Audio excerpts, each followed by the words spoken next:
Allah tidak pernah tinggalkan Anda. Mungkin ini ujian untuk membuat Anda lebih hebat lagi di masa depan. Kalau Anda tidak tahan bantingan yang sekarang, bagaimana Anda bisa mengatasi pelintiran yang akan datang? Karena dalam kehidupan bukan cuma dibanting. Anda mungkin mengalami penyingkiran, penyungkuran, lipatan, guntingan, bantingan, macam-macam. Jadi kalau satu gaya belum bisa Anda atasi, bagaimana Anda bisa berharap mendapatkan turunan yang lainnya? Selalu ingat bahwa jika hidup Anda ingin tampil gaya, Anda harus merasakan tekanan dalam kehidupan. Karena F selalu berbanding lurus dengan P, hukum Pascalnya. Gaya berbanding lurus dengan tekanan. Orang yang ingin tampil gaya dalam kehidupan, maka dia mesti siap menghadapi tantangan-tantangan hidup yang diatasi. Turun ayat sampai ujungnya. Jadi kalau kamu sudah begini lagi, jangan pernah kamu membentak orang lain, jangan pernah merendahkan orang lain, karena Allah pun menjaga setiap hamba sepanjang ia mendekat kepadamu. Setelah itulah turun kemudian surah Al-Insyirah. Alam nashrah laka sadrak. Antum kenal Nabi Musa? Baik, tapi agak lumayan lah. Tadi saya di Soreang kenal Fir'aun, di sini Musa. Baik, alhamdulillah. Perhatikan ya, dahsyatnya pemberian Allah kepada Nabi Muhammad SAW. Nabi Musa alaihi salam, dan sering kali kita bacakan untuk memohon kepada Allah, Rabbi syrahli sadri. Perhatikan baik-baik.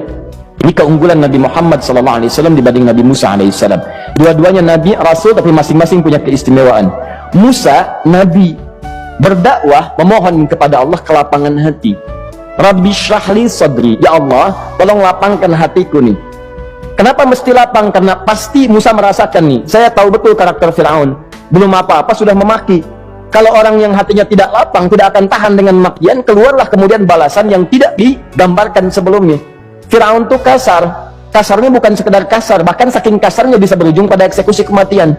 Saya contohkan tadi di sore yang ini, saya nggak suka dengan rambutnya nih, kata Fir'aun. Bukan nyuruh nyukur, mas, tolong pisahkan kepala dari badannya. Gitu gayanya tuh Fir'aun.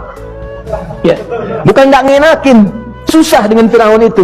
Jadi kalau belum apa-apa datang Musa ke situ, hatinya tidak seluas samudra, hatinya tidak lapang, cuman seluas gelas, tidak akan sabar menerima cacian Fir'aun.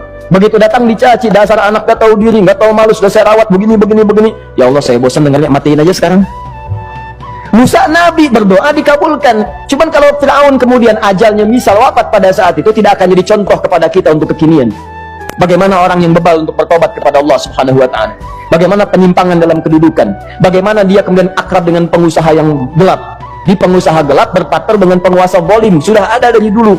Pengusahanya disebut dengan Qarun, kemudian mohon maaf ya, yang pemimpinnya disebut dengan Fir'aun, tokoh intelektualnya disebut dengan Haman. Makanya cerita ini komplit di Quran, sudah ada. Di setiap persoalan dalam kehidupan masyarakat disebabkan tiga hal yang berkolaborasi. Kalau bukan penguasa zalim, berpartner dengan pengusaha gelap, ditopang oleh intelektual yang sembrono. Itu persoalan. Jadi kalau ada sekarang intelektual menyalahgunakan kepintarannya, dia terlambat, sudah ada Haman dulu. Dan gak usah bersaing, dia bisa bikin piramida, Anda belum tentu bisa membuatnya, kalah Anda, masih kalah hebat. Ya, jadi kalau dititipkan sesuatu jangan disimpangkan.